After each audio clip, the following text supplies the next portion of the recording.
mana tokko yoo deebi'an herrega godhameetuma birri wal jalaa deemaa eega isiin deemtee deebi'aa deema. Ani birri isiin birri kumaaf dhibba ja'a irratti irraa fuudha. Anatu fuudha.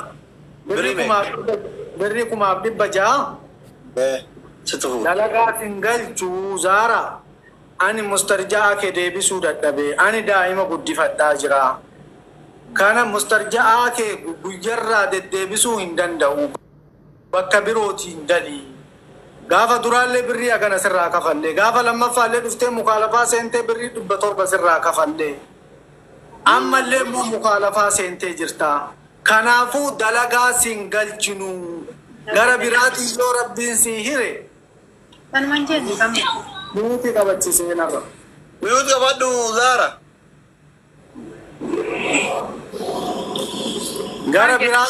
Gara biraatiin rabbi dalagaa yoo si hire dalagaa gara birootiin deemi. Anaaf ammoo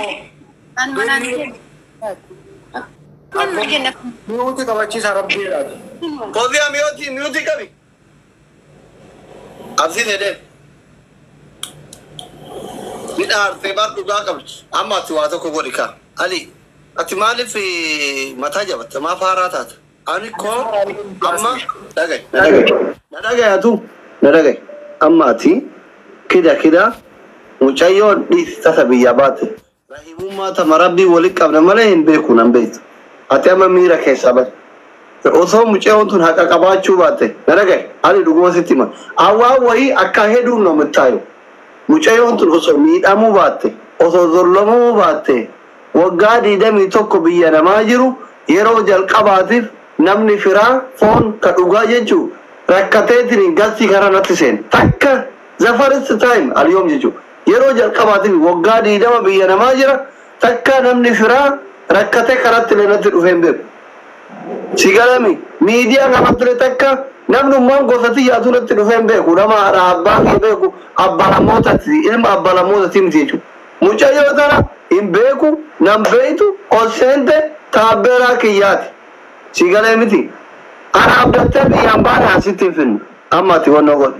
Ani gizii ati dhufin illee bakka dallaalaa yoo ta'e qo'a dhageeffadhu. Gizii ati as jiran jira illee dallaalli kun araada jira sagaxee jira. Ati amma dallaala araadaa ta'e. Ani si durallee maal jechuu barbaade? Birrin yoo jiraate si haa kennu. Yoo jiraatu baate paaspoortii si haa kennu. Amma birrin alaa kullaa kida 3,800 qaffaltee jirta. Yesiraa baharii no. Paaspoortii hin kennitamu hin kennitamu. Moo birrii biraa si kafallu si gurru dirhama 8,000 Dubaay nama fiduu yoo jiraate 3,000 bar 3,800 biraa yoo si kenne dirhama 6,800 7,000 dirhama fudhatoo jechuu bar miskiina haadha qabu jecha silaa kaara tanatti obsuu si barbaachisu haadha qabu jecha haadha teenyata gaarii miti jechuu paaspoortii amma araadaa ta'e ayilee du'aayii si godha umma illee du'aayii si haa godhu riskillee si haa banamtu dalagallee support si goona obboleesso nun salphisini akka miidiyaatti naasofnu obboleettiitii yaa intaloon paaspoortii kenniif yoo bileena irraa qabaatte kennuuf hin dandeettu kadhee sirraa qabaa gataa. Mucayyoo ati paaspoortii irraa hoggatte dalagallee hin seenti birrillee hin guuramaafi yoo galullee barbaaddaa hin galcha rakkoo miti garuu ati paaspoortii kennu yoo nu gargaarte maal sirraa hidhatame amma maal sirraa hidhate? Asli dhageeffadhu ani paaspoortiin kennu rakkoon qabu. Jechuun namni 4,700 kanaa miti ani namni tokkotti yoo daayirektii natti dhufee nama tokkichi seeraan naanaa ta'e paaspoortii wanni kennuu diduus hin jiru. Sigalaan immoo anuu marikoo keessan dubbisa jedheetiniin ati tasaa'oltee malee bara akkas yeroo kana gabaabuu jaalatu jira jedhee. Nama kana hundaa miti namni tokkochi vaaliyuumii qaba na biratti. Namni tokkochi. Garuu immoo akkaataa isiin itti deemtee fi akkaataa isiin karaan isiin itti deemtetu hedduu tokko na aarse. Bakka karaa isii kan ilaalin yaana laale baddaatti baddaan kenna hundaa. Kanaa dhagaika ati kan isii yoo hanqataa jirta dhaloota qubee taate lafti kenna sun gaara uura nu achiin bineensa qofa. Nuti nama kana yoo arginu hunda maynaayyuu naannoo keenya sanitti qofa isiin tana makiinaa kana faa yoo sagalee dhagenneen fiina jira. Sa'aatii 45 deemnee magaalaa dhufna. Paaspoortii kenniif waan biraa sirraan barbaannu bannaati. Wallahi Asli, ani paaspoortiin kennaaf. Kabaja nama as jala jiruutiif paaspoortiin kennaaf. Garuu na haasofsiis. Daqiiqaa muraasa waan garaa kiyya keessa haa dubbadhu. Baay'ee gurgaafatu. Paaspoortii malumarra kennina. Paaspoortii ani kabaja keessanii kabaja uummata as jala jiruutiif uummata jiru kanaaf wallaahi kennaaf. Garuu waan jiru baaseetiin isinii himee isinillee haqasii beekanii paaspoortii isin kennaaf. Garuu akkaataan jiru isiin akkana haasoftu tokko daraanillee haasoftu dhugaanillee haasoftu isii fi rabbii fi anaatu wal beeku. Isiin irraa kana atillee yookaan somaa tokko keessa teettee waliin teettanii waliin jiraatte namni gaafa amala walii arge namni har'a asii ani badaa itti fakkaate kun osoo isii kana amala isii arge amala isiitiif waan nama kanaa hundaa arge eegasii murteessa. Amma namni waan wayii nama tokko argu malee waa murteessuu hin danda'u. Ani asli wallahi amantee amanuu baatte birriin isii birriin amma isiin jettu mana afur deemtee dhufte. Mana afurii guyyaa tokko guyyaa sadi dalayte, tokko guyyaa afur dalayte, tokko guyyaa lama dalayte. Aboo maan abbillee guyyaa manneen kanneen guyyaa dalayte kana Lammaa doktora akkatti mataa dhukkubsita jedhanii hayyee. Guyyatti ala hasaab kamsi aboo maa dawwalaa walayyaa fi Duriyeen saalfattatti bilbilaa jirti nu salphisini obboleettii doktoraati paaspoortii kenneesi bilbilaa jiran siin galuusi saalfata hori Dubaay guutuu saalfachiifte barasaa. Aboo sii gala paaspoortii kun amma nama kuma afurii amma isaan kanarratti isinii kan kana kongabu. Garuu amma birriin birrii istirjaa isii birrii kuma sadii fi wayi bizee kana keessa dalagaan hin jiru. Aanaa daa'ima guddisa nama kiraa manaa kabalatu ijoollee manatti dacha'anii mana takaan birriin isiin irraa jaattee xiyya fuute birrii guyyaa sadii guyyaa afurii birrii kana birrii kun birrii kumaa fi bajaa kanaan ala yoo birriin isii hayiqi isii ayiseenee na bira jiraate rabbiin daa'ima kiyyaa fi anan ta'e kana gargar balaa walitti gargar naa baasu ummata kanarratti kana jechuun hayiqi kun ammoo ana isii rabbiin hin beeku. Har'a jechuun isii waan barbaadde dhuftee waan barbaadde haasoftee akka barbaadde taate waan barbaadde jechuun maftee qabdi namni isii daangessullee hin jiru. Lammaffaa wanni kana ani jechuun akka haadhatiyyaati waan haadhatiyya jedhee wallahi jaartii tiyya marraa sadii afur isii irratti tume qasam billaahi ka rabbiin kun beeku. Ittiin dubbatin bakka isii matanatti hin dubbatin isiin nama guddaa hin dubbatin itti.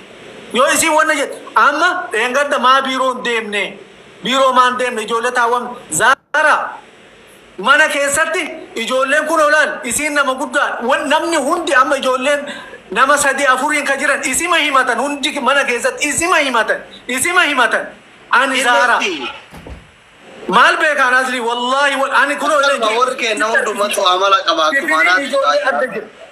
Kifiliin ijoollee adda jedhe jarana waan kana namni hunduu mana isaatti ittiin galata. Ani isii nama guddaa kanaa miti. Wallahi ijoolleen takka na bira dhuftee jechuun birrii dallaala irraa yoo ijoolleen natti fidan birrii abbichisu yoo naa deebise ijoollee paaspoortii kaansileeshinii jaraa itti kennee geggeessa ofirraa. Garuu hayiqi kiyya isii bira jiru birriin kiyya ka isii bira jiru. Osoo akkasitti istirjaa sun isiin deebin guyyaan ji'a tokkotti namaa qabamu. Ji'a tokko sanii ani birrii argadhee istirjaa isii san hin deebi'ee biiroon qixaatiin biiroo irraa dhufee birrii kuma afurii fi gaafa ijoolleen biroo galte birrii kuma afurii fi 200 birrii 70 irraa muratan. Si erga gara keessaatiin risiitii. Maalish hayi. Sababa isii birrii kuma afuriif wallahi birrii kuma afuriif 200 birrii 70 biiroo qixaatii birrii kuma wajji ani birrii biraa ijoolleen biroo osoo deemtee istirjaa isii san osoo muramin osoo isiin teettu osoo isiin hin deemin osoo ijoolleen biraan deemin dhufanii birrii qixaatii biiroo naqaxxee birrii kuma tokko ziyaadaa kafalee jechuudha qixaatii wajjin haa ta'u rakkoon qabu ani kabaja keessanii ani rakkoon qabu ilmi namaa jechuun kanaman kabajne wanni miti kabaja keessanii paaspoortiin isii makiinaa keessa jira. Kuno ija keessa namoota sa'aatii ammaa barbaadde abbaa barbaadde dhufte ni kennaafi garuu hayiqi kiyya wanti isin irra jiru ana ammoo haqa kiyya paaspoortii isiniif jecha hin kenna haqa kiyya wallahi yoomal qiyaamaa irraa fudhadha. Anaaf kafalaadhii fi shashakkan. Paaspoortii isiniif jecha hin kenna Akakija buyyaa qiyaamaa irraa fudhata. Aganu waan biraan dubba. Aboo haadhatee qiyaamatti hin dabarfatin. Amma akkana goonaayyee. Eno. Fatiin kun nama guddaadha. Gongortullee. Asli gisee takka yaada bee akka nama dhuunfaa tokkotti. Soddaa maal jettanisi? Okay, assalamu alaikum warahmatullahi wabarakatuh. Muka jige qotto itti baay'ataa jetti Oromoon. Nama lamaan jidduu yoo Rabbi alamaatii fi isaan lamaan ta'e malee namni beeku tokko illee hin jiru. Har'a alii ka asiin amma argee koomantii jalaan hattu jedhullee baay'ata. Garuu mucaan kun isii irraa qabaate isiin irraa qabaate Rabbuma alamaa santu beeka. Isiin tun dammoo yoo arginu nama guddaadha. Haadha namaati, obboleetti namaati, niitii namaati, dubartiidha. Akkasuma irraa qabaachuu dandeetti isaanii fi Rabbii alamaattu beeka. Kanaaf amma paasapoora kana hin kennaa fi erga jedhe paasapoorri kun ammoo waan guddaadha. Carraa qabaattee mallaqa qabaattee iqaamaa sa'aatii kana baafachuu dandeetti. Dhiifamni biyya Dubaay tana keessa akka gadhiifame atillee oduu dhaga'uu dandeetta. Kanaaf alii kenna fuudhii kennii fi jechuu barbaada. Ani aliin beeka waan dhiira inni ta'eef waan isa dhiyaadhuuf waan Dubaay keessa jiruuf isa deeggaruu osoo hin ta'in wallaahi al'aziim nama kana nama Dubaay kana keessa jiru keessa nama hedduu galatoofadhu nama hedduu amanu nama akkaan beeku jechuu birrii namni irratti galfate ofii mana fidee sii dhufa osoo ati ittiin dawwaliin kootu birrii keenarraa fudhadhu nama siin jedhu والله العظيم نمني توكو أسو بديدة لجي أسو هتو تاي أسو كنما زلما جراتو تاي نمني كم يوتين تلسو قالوا أكاني بيكوت أكاني سارقوتي نما جزء كم يو حق نماتي فينه نما حق أو في رتي دو والله نما كناتين بيك كنا فيو قلت إسال لمان جدو قلت أكا جارساتي تلالة أكا نماتي تلالة في طول ملة inni wayta dubbatu hattu jechi jedhu kuni hedduu fokkataadha ilmaan Oromoo warra asila koomantii baristan kanaaf aslii kennaatillee galatoomi innillee haa ulfaatu paasapoora isii fuudhee haa kennuu fi booda nagaan afooytu walii godhan innillee birrii isii yoo irraa qabaatellee rabbiifuu jedhee haa dhiisuuf maaliif namni kun nama guddaadha nama yaada qabu nama dalagee oo kaburu argatuu danda'u osoo ijoollee taate okee rakkoon qabu Karena kanaaf hin ulfaata kanaaf carraan haa kennu keetiif galatoomi bifuma kanaan osoo addaan deemanii jechuu barbaada galatooma. Amma waa takka jira ka ela waa takka waa wayii tafaa'ula laallaa Imraan ani waggaa 21 waggaa 20 baatiyya waggaa 21 biyya namaa jira. The first time yeroo jalqabaatiif namni firaa gastii kiyya kanarra oseenee booy kasanuu ani hin beeku yeroo jalqabaati.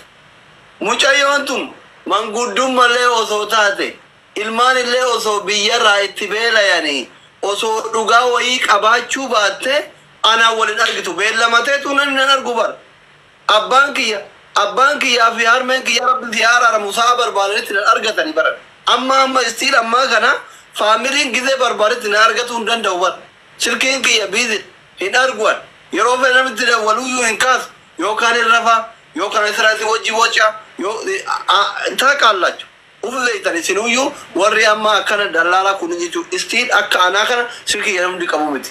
Mucayyoon tun wanni isin beeytaniin alii nama gaariidha yaa haasaa isaatu beeksisaa dhuga garuu harmeen teenna teessan tun anaan horii hojjeene jette hin beekuan garuu gaaf horii hojjeene san yoo waa balleessinillee ani hin beeku warri yoo dhagaye booda jaarsi kee akkasiniin dantaa keetu fi horii hojjeene jette ani warra horii hojjeene guutuu dhagadheera. Sunan ilaalatu dhimma keetii yoo jaarsi kee as jala jiraatee sii kelle nan ilaalatu zaaraati garuu namni horii wajji eege nama 2000 fi wayitu as ture gidee isiin dhuftu koomentii kana jalatti foosiyaa tana hin beeku nasiiba nagalchi jennaan ol galchi jechuu rakkatta jedhee ol hin galchine fira kiyya jedhee ol hin galchine nama kana hunda keessaa yoo rakkoo wayii qabaatte yookiin eebba wayii qabaattee rabbi dhagayeef malee sila furmaata argatu amma kanas ta'esan alilleen dhugaa qaba mucattilleen dhugaa qabdi nama rakkate harmeetee nama guddaa alilleen nama haadha hin qabne anillee nama haadha hin qabne ila ammallee isin ijoolleen Dubaay abu muraa jirta yaasin jira kun abbaan qabeenyaa konkichi kunillee ganduma keenya suudiin kunillee jira ijoollee gandaati isattuu osoo himatteen beekanii malee yoon isin saayiba warri Dubaay ni jedhe Imraanillee sodaa kuno namitti tuudal kani guyyaa suuraa kiyya kaattee bootti tayyibaan faantillee ammallee isileen akka gocha turan an family ni radala dagu jolle Dubai nan jalat wallahi rakko fi ballo gaddam gammachu ujolle Dubai wajin ko dan sai de me jira tayet ni kolfu wajin bashan no woli wajin kolfu no ko gudo jira ujolle Dubai oromo kuta berat raye chura undo somata wakka biya Saudi biya hunda rasonar do hanu ujolle Dubai bize hunda mana kiyet topi Facebook rat YouTube rat TikTok ratti topira persanti sagalta misagal jolle Dubai yechu wonno galari saketa sitingi yata ju so ani refle side nakas me do so nu do si ara wogari de matti argajara jolle Dubai won abum dandaw warra da da chala jolle Dubai tuna hordo baye family amma lan kadu batayu akkanama mediatti yokin akkanama firato kotta sultane akuma islamano bola khiyato kot duchayo yo ifingalu wa ifingalu na dide fi mare passport yu ayaf falligam nabarako tiketi iramura kuma burta misham kuma yantama yaran anu aga tan iramura dollar dibashani aga tano gizal qabane abbabe no erga iramura hingal garu ya donisi bugara falitti galu jibita ugichi ke nasum bae qora kuno bullala rasaati lama bola kawal fagat disis rasaata di mawafuri mandiken bae gara kes yaron kramti amara kon sin dalalone Dubai ku wallal tan jechu warri akali kunin warra kasudi kabiya bay biya daga te garaba se kunin wani si wallal tan rakon gara ke na dugijisun akamale qorra hurri roba kramtino ya dai duga gam de karama azabat de mutam Dubai ra badda ke na tare tachi de mun karama azabat de mutichu jannata ke ta azabat mo rakko kara dulal tani passport yore liftani ujolan Dubai warri nabe tani najarat tanadik sibatan warra kabare duba tayyiba fa ujolan ba ila jara jirtan maka ke ta dawran ne hayat fa yeddu ke ta jara jirtan itidawal tani kara ke ta ba tani fi yo bakka ujolan ne nasrin fa fi Saudi fa ke gudu hele ke sradan mana yata te kawai ke ta tani obsku to wa wallahi bitani منامن يوجد just فرا عن دبي كيف يروح القوات دبي أرجع وانت نتطور يوغر وفي بعد تريله يو يسين تبوتبيل تفوضي أنا تدا ولا كدلا كارجتو أنا من دندا كرب من التركيزات عليكي يوم كنتا باسبورتي أعرف الدافع موبور السلام عليكم دكتور وعليكم السلام والله ديفا مكرا ديما تريري في اللي أرجع أنا موني تكتي والسينف علي كرمان من بيكو مالي دجي وكي ماليكا وجتين دنديتا أرسيو مجارسي تروتاتي قطتي وصوتي سنونتي بالبلتين اكي علي كنرى باسبورتي فوري جتين إساء كان فيديو أنجرين أظيم بري أما جدو سنة أزرتو نواتو إنكنا أما الليوان أنجتو بربادي علي كنن أنا أما كاليسا دوبرتين سدي وي إنبو شيخ وجيكرا تنتي مدابي نرد ديفتي خسري بري ولي كسر علي إما بيكا أما يودو بدل لنا ما منتابا ليس تارب بسودان والله هندو قراران كيكرا دولتي أما لك بعضكم الإباميكا في داكي سارا يدو كيسا جرى وانت علي جتو بربادي إسان كنا مقدادا الدنيا غير كسروا والومان بينك قلبي مقول كلون بري إساني سنتيسي في باسبورتي رقم قبوانو مصر رافودي تيجيسا ميديتي في يوم القيامة نجينيتي دلقت كيبيدا كسرتي بيتا قلبي أنا ريوتك يوجي سيجار قارالي ربي تندبر فتي ربي تندبر فتي والله أنا أندبر ما شاتي أنا أبيرت رقم أدومونا ربي تندبر فتيني كرم كل تنارك يا سبي أبام ميديا خذلب بريسو جت نما دقين لم نخيري نما بريسو نجرو ميديا كرتي نبي تاسي بيكا كيسا كجتو كان باسبورت اللي أكن تومني بيكا قالوا ربي تندبر فتسن إيسي ربي تندبر فتيني هو بربازات أنوسي كنا ملك إيسي تندبر فتيني ربي إيسي توفي أفوي نايل جديد تنو بيتا دبتو بربادتي فما أمن ولا وان بريسا بريسو السلام عليكم. وعليكم السلام. وقت jadi berisa. Ali, warra komenti di saja di. Ali ki jabita. Masya Allah, Rabbi suraja durandur soalnya. Ati nama kabaja mata Rabbi siapa baju. Ati ni garti akata ati matulle, akata ati dubbatulle, akata wansan hunda you explain gote umat aibsa arta. Namni kun mutan nulle gara-gara kaba. Badi ki asindro so beitu fi beitulle bekin balletle rabbi si hadisu atin ammo gara kullullun disi yo ammo gara ki kulkullahu kajetu taati ammo manu hiwi tin windi duma birri kudan kuna dibri bantani in kafalla sigale yoo ammoo ka paaspoortii kennituuf taate akka ilmi haadhaa tola oolutti birrii shaayii ka bunaa haa taatu paaspoortii keessa kaayite paaspoortii wajjin kenniif garaa qulqullummaa haadhate rabbiin osoo atin umrii ijoollee guddinaa keessan seenin haadha keessirraa fudhate san laaliitii rabbiin haadhati yaa jannata na haa kennu maqaa kanaan jedhiitii paaspoortii yeroo deebistuuf birrii shaayii keessa kaayii kenniif siin jedhe wallaahi akka ilma obboleessa tokko sitti hima dhiisi isaan umriin isaanillee gartee fuudhaanuu hin dubbata yeroo isaan haasa'uu hin dubbata wallaahi ansi jala taa'ee sa'a hedduu dhageeffataa ture hedduu rifadhillee ummaatii hedduu jaaladhallee waggaa 10 fulleen agarre beekte rabbi umriin haa dheeressu saniifuu alikiya ati nama agartee rabbii yookiin kanaan si milkeessuuf deema yookiin kanaan si balleessuuf illee deema beekte rabbiin ammoo si haa milkeessu ati paaspoortii qofa ittiin kenniniiti paaspoortii keessatti waan shaayii kennii fi waliin itti kenni dhiisiif garaa qulqulluun yoo ammoo hin dhiisuu jette nama biraatti hin bilbilin aanatti bilbili keessaan naabe si erga rakkoo takkan qabu dhibbaan dhibba kan siime kun miidhara siima saruma sin jedha bilasi qaalii galatu. Namni biraa yoo dubbachuu barbaadan dubbataa bakka tokkotti xiqqoo anis dubbachuu barbaada. Salaamu alaikum. Akkuma Saalim jedhe kanatti jechuun anillee tarama eeggachaa ture malee wanta jechuu barbaadu qaba.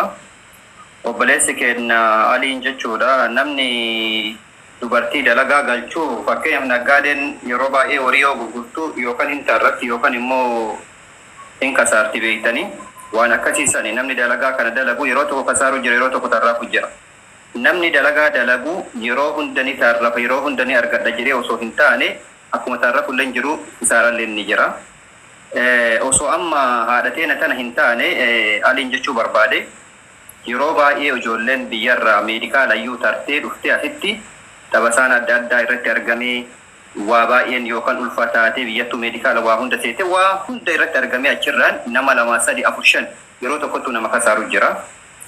Kanaafi tokkoffaa namoonni ijoollee dubartii yookaan kaanselishinii qabu yookaan biyya biraatirraa fuutanii namatti warroota ejensii qabu kanatti geessanillee nama laala. Maal foo jettan birrii keessan 3,000 ta'ee 2,500 ta'ee nama san firii arganne jettanii dhaytanii nama sanitti rakkaabdanii araboonni illee jechuudhaan namoota biiroo qabu san isaan san qabatti dhayte. Namuma kanaa ijoollemaa yoo irraa fudhattan yoo namarraa nama fudhattanii jettan sani duuba nama sanii namni sun qirincaafi ka akkamii booda immoo namni sun yoo amma fakkeenyaaf rakkoo ka qabu ishii tana osoo hin taane nama isiisitti geessantu birrii san inni fudhatee achi hin deemaa idaa ka ta'u sihi. Wanta akkanaa kanatu jira. Maal godhanii nama argatan amma ijoollee baddee badhee jiraattuun arganii fuudhanii siin ebel ejensii qaba jedhanii dhaqanii akkana anatu alaafinatti gaafa birrii san 3,000 harkaan taati silkii san hin kaasu. Kaidaa ta'u immoo abbicha ejensii qabu san. Wanni akkanaa kanaatillee jira. Obboleessa keenyaati immoo jechuudha. Dhiqaata ammaa nama dhiqqeessa jedhan dhiqqeen ofiitiif jedhan. Guddaa ammaa nama guddisennaan guddinni ofiitiif jedhanii ati nama guddatuu heduu nama of duratti waan gaarii arguu heduu waan ta'eef isaan haadha keenya ani akka nama tokkootitti jechuudha akka Abuu Muraad ta'e haadha keenya kana yookaan adaadaa keenya hangafa keenya hundaa taati namni waggaa 20 dura aslii wajjin jechuu horii eegan yaani namni intal isaanuu jechuun sii galee yookaan amma heeruma geesse waan ta'eef isaan uffisneetu jechuudha akka Dubaayitti haadha keenya boochisuufu isaanuu jechuudha waan nurraa eegamu goonee fi uffisnee du'aayii sirraafuu jechuudha sirnaan du'aayii sirraafuu goosifnee siifuu atuu ooyifii gaafatte sii tufanii akkasitti haati teenya galuu hoo barbaadan illee dalagaa seenuu hoo barbaadan illee haadha keenya kiisuu qabna jedha akka nama Dubaayin keessa jirutti jechuudha. Maalifi namni yoo lolaniin illee yoo dallansiisan illee nama xiqqoo umriin isaa mana 22 23 keessa jiru dallansiisuu danda'ama waan ta'eef isaan kun jechuudha. Namni yaada ilmoo ofiitiif jedhee yaada abbaa manaa ofiitiif jiruuntu walitti qabamuu dhabduuf jedhes waan addaa keessa galuu danda'a waan ta'eef ati isaanirra illee hin laalini waan isaanirra laal tokko hin jiru laynuu taabbaa olii yaa'u taabbaa gadi yaa'u malee. Kanaaf ati jechuun isaan dhiifamoonni si gaafata tokko hin jiru yoo balleessuu baattellee si gale namni namaaf dhiisa rabbi isaa dhiisa ati dhiistee fi isaan dhiifama gaafannee si moojjiinuu iddoo isaan jirutti dhaqnee dhiifama gaafannee waan isaan barbaachisu kennee fi akka itti afootu jettee si dhiisanii atillee rabbi rizqii keessii haa banuu warroonni kana duuban jirtanillee namoonni jechuu dhokattanii waa balleessantu caala. Namni dhokattanii waa balleessanii dubartii miidhaa jirtan namni ina nageenyi gaafa maraa badiin gaafa tokko jedhe obboleeyyan kiyya. ina yeroo namni waa jedhe dhugaa bichaa hin jiran yeroo namni waa xiqqishuu jedhe soba bichaa hin jedhina namoota kana jechuun dalgatti galtanii bakka beekamtiin qabdu bakka immoo namni fakkeenya amma obboleettiin aslii tuni asliin beekamtii osoo ta'e beekamtiin aslii faayidaa nuun qabu garuu maaliif rabbiin biratti nu beekamna moo hin beekamnu jedha yaada dubartiin keessattuu jechuudha keessattuu dubartiin nama hin miidhina ilma dhiiraa caalaa ka daangatti darbee nama miidhu kan dubartii jechuudha miidhaa jiru dubartiin akka isiiti kana waan ta'eef dubartii hin miidhina haadhateen nata biyyaa baatee jiruuf biyyaa baatee jette kabajaa iddoo godhaa fi namoota biyya biraatirraa dhufe ijoollee as keessa yookaan waggaa 5 turtee afaan beeytee afaan qabdu osoo hin taane namni isin kabajuu qabdan obboleeyyan kiyya ka Dubaay namni isin kabajuu qabdan miskiina qubee takka addaan baaftee barre